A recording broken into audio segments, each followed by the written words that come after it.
edit out anything that needs to be edited out. And good morning, everyone, regardless of what time of day it is for you. It's always morning. Trungpa Rinpoche, one of the real inspirations in my Dharma life, used to love to begin his talks with good morning, and frequently those talks were very late at night. So it was actually, appropriate because it would be 2 o'clock in the morning. But he always felt like meditation moved us into an arena of a fresh start. This idea of being able to kind of look at the world with fresh eyes and a fresh way of looking at things, even just for a moment. And I know it's very easy for us to fall back into the usual, fall back into the kind of closed off, shuttered kind of life that we normally spend our time in. And I think that's okay. He also used an analogy in his Shambhala training teachings of a sea urchin that opens quite beautifully and magnificently when it feels safe to do that, and closes right back down again when it feels like it needs to. And really felt like that movement, opening and closing, expressed a very basic yogic principle, opening and closing.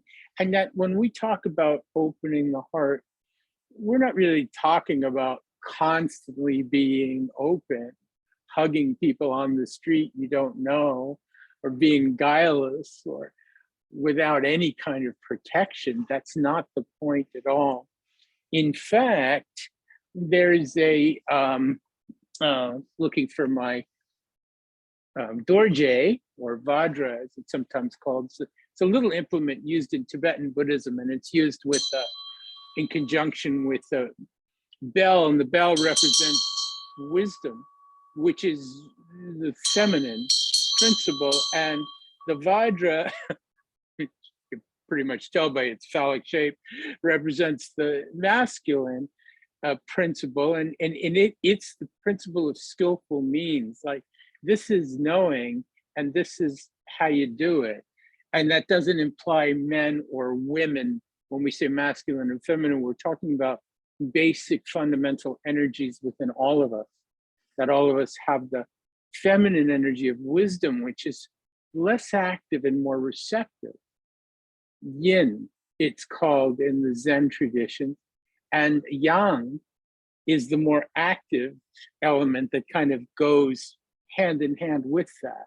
In fact, you might see certain iconographic depictions of deities with their hands crossed, because it's explaining that wisdom and compassion go hand in hand. And compassion in this case is the skillful means, the how to enact the wisdom. So if you have all wisdom, but no compassion, then you're smart, but you don't know how to translate that to people or to make that practical in your life. If you're all compassion, but you don't have a lot of wisdom, then usually you're trying to fix things that can't be fixed, or help people that really don't appreciate the help. So the two things together create this very balanced sense of being, that we are awake enough to be able to see what's happening, but also brave enough to be able to apply it. The Vajra itself, though, it has these sort of hard areas and lots of space. And the idea is the principle of protector principle, it's called, is not the idea that everything is open and then there is like no protection, but that there's protection and openness, that they work together.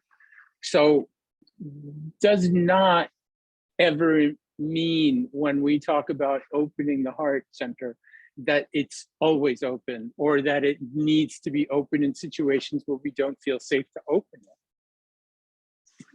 it. But usually when I teach, and I think most people who are influenced by what they're called bodhicitta, awakened heart practices, such as Tara Brach, such as Pema Chodron. And I'm saying we, like I'm putting myself in that category, I don't mean to, but they were profound teachers for me. And I think that we are all of a lineage of people that maybe even over accentuate the opening of the heart, because people aren't that open. People are usually very guarded, and when they think they're open, it's very selective and sometimes very grasping, almost like panic, a panic sense of, I'm letting you in, now don't go anywhere, or something. It's not very graceful, you know? So we as teachers try to encourage people toward that opening and to feel safe and brave to open the heart center. But there's no implication that that's all there is to it, that that's the only state of being we have. That would be silly. So we have this openness and this strength, this gentleness and this strength that we actually can bring together in terms of the way our heart works, you know? Today's class is titled The Chariot of Liberation, and there are many things that are referred to as the Chariot of Liberation. And the one thing that I wanted to talk about today was that skillful means, that compassion, that idea of service, of actually being a benefit to people around us. And again, I want to caution the kind of very Western approach of exaggerating everything and going immediately to an extreme. So if I talk about openness, it means you can never shut down. That's not true. And if I talk about compassion as a way of working and being of service to the world, I don't mean to the extent of giving ourselves away or exhausting ourselves, or being of service to things that are not really serving us in return. So everything is based in the Buddhist principles on the middle way. The idea that we're avoiding extremes so that we could be right down the center with balance, that we balance wisdom and compassion, that we balance strength and gentleness, that we balance fearlessness and an ability to actually be quite present right here and right now. And the idea of liberation is an interesting term. It gets used a lot in Buddhist teachings. Sosotarpa is the fruition of the first stage of meditation practices that lead us to individual liberation. Sosotarpa means individual liberation, that you are liberating yourself from your own neurosis. You're liberating yourself from the bonds of your own fear, liberating yourself from the limitations of your ego. In some traditions outside of Buddhism, they actually talk about liberation from the self-centered sense of my ego, right? This limited sense of who I think I am.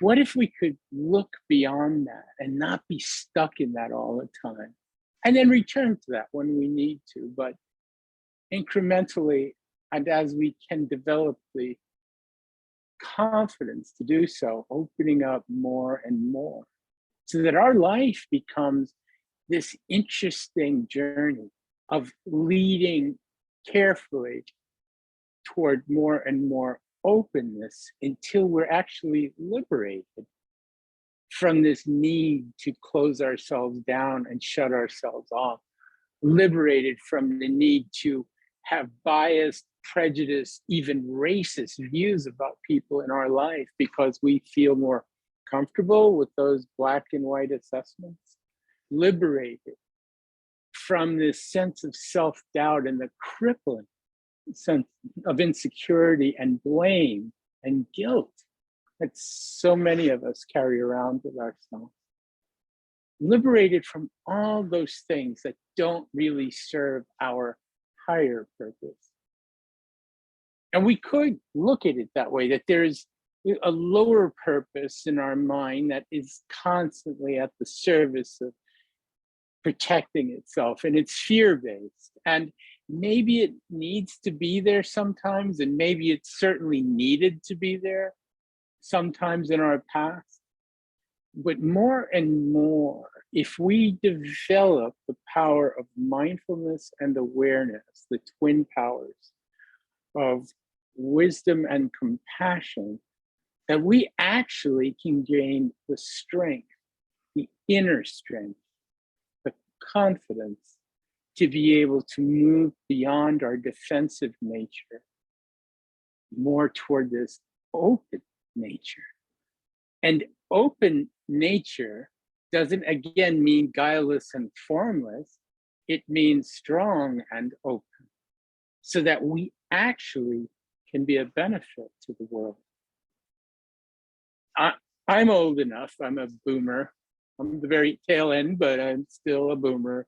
And I can name all 4 Beatles in reverse order.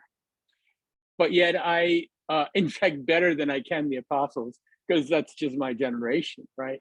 We grew up in certain belief systems, and they're still very strong to me in a way, right? But for those of us that came up during that time, we might remember the great hippie resurgence.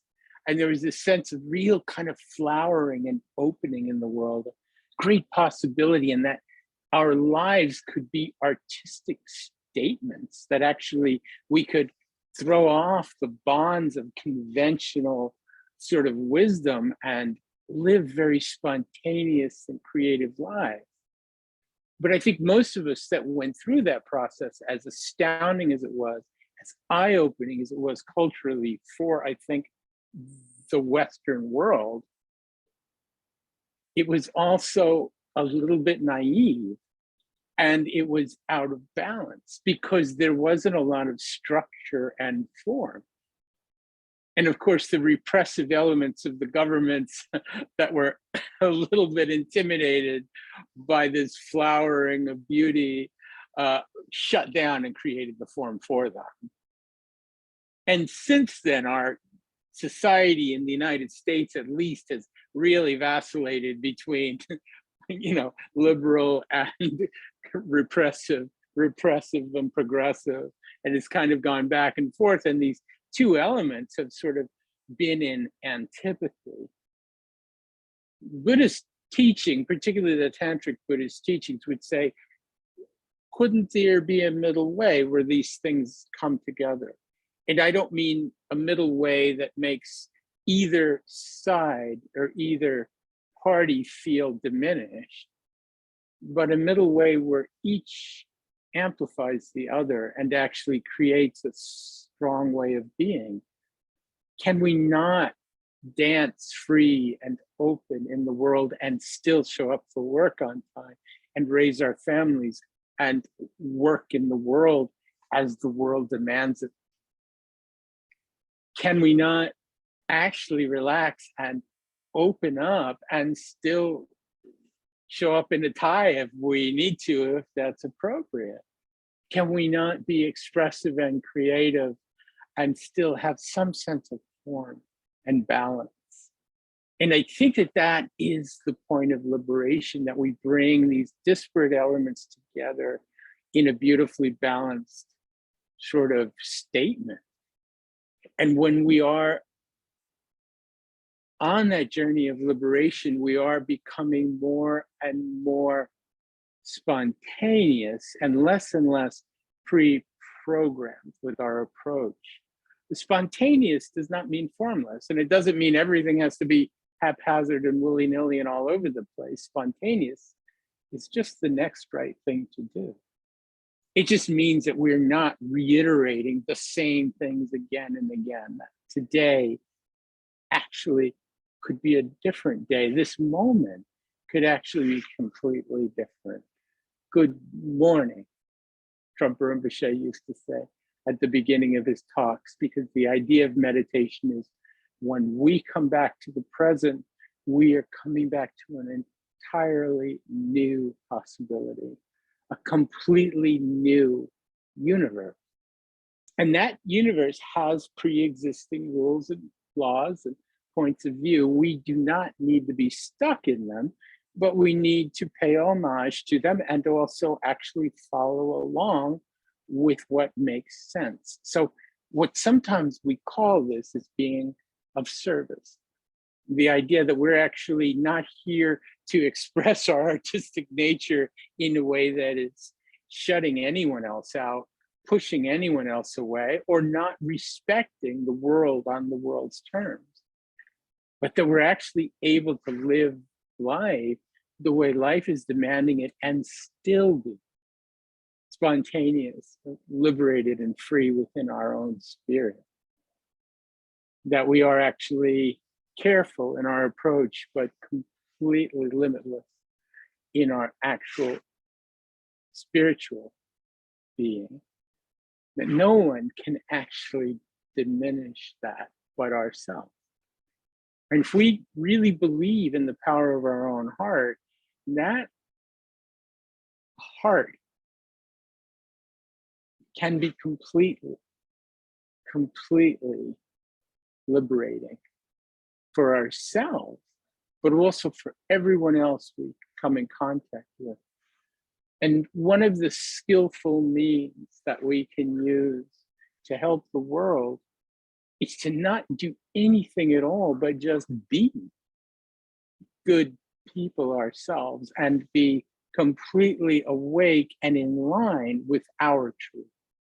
If our truth is vegetarianism, then we are that without having to demand that of anyone else. If our truth is pacifist, then we are that without demanding that of anyone else. If our own truth is Buddhist, then we are that while other people have their own truths. If our own truth is Christian, can we not believe that our God is big enough to accept other people to have their own orientation? And that we actually become liberated by accepting other people and being willing to be connected to other people. I don't think there are any spiritual traditions that are better than any others. And I don't personally believe that the idea of liberation is diminishing anyone else. I'm liberated, so I should have more space than you do. And you need to be sequestered into small bits of space because that is not liberation. And finally, the last point I'd like to make is that arrogance is not confidence. That liberation requires a certain amount of confidence. It means that we actually can begin to become confident in ourselves, in our ability, in our spiritual path, whatever it is. That we actually develop a sense through our mindfulness and awareness practice of being so familiar with ourselves that we've actually gained this self-regard, self-care that actually develops a natural sense of confidence. And so in the meditation world, we talk about unconditioned confidence as being not conditioned by anything in our environment and not dependent upon anything. So it's not confidence based on the cool bling we're wearing. It's not confidence based on the friends we have. It's not confidence based on what velvet ropes we could get past or what ropes we could limbo under.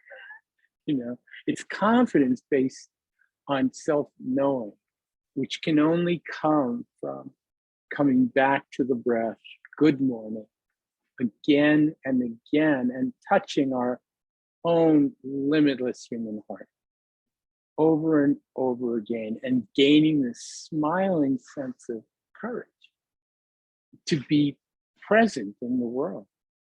And when we have that confidence, it naturally radiates out to others, and we naturally know the next thing to do that needs to be done. We don't have to fix everything. That's impossible. We don't even have to fix anything, maybe.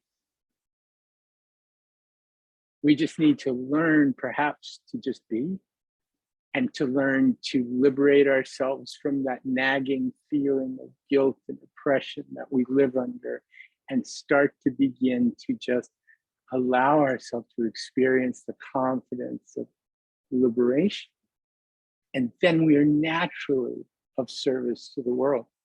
We naturally know which doors to hold for others. We naturally know which $5 to put into what, basket or category to support what we want to support in our life. We naturally know who to befriend, We naturally know how to open to our world, not in a guileless and formless way, but in a smart way, in a way that helps us really be of benefit to the world. So compassion without wisdom is no help to anybody. It usually is making things worse, like giving money to people who are going to misuse it. It's just because we feel guilty and we want to feel like we're doing something. That's compassion without wisdom.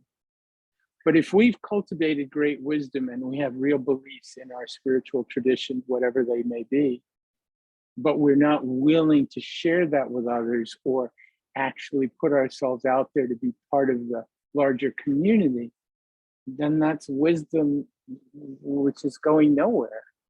It's like likened to a rich person who hoards their money, won't spend it with anyone, doesn't live with any sense of joy or community. I'm suggesting these two things could come together. We could develop our minds toward clarity and also develop our constitutions toward being more open and compassionate and smart about our compassion and caring about our wisdom, creating that balance, which is the cornerstone of liberation. An idea that we are moving beyond our defensiveness into a brave new world of real connection. And the key to that, service. Just the gentleness, the humility, the humbleness to just be present and be of service. Anyway, thank you for that. Appreciate you.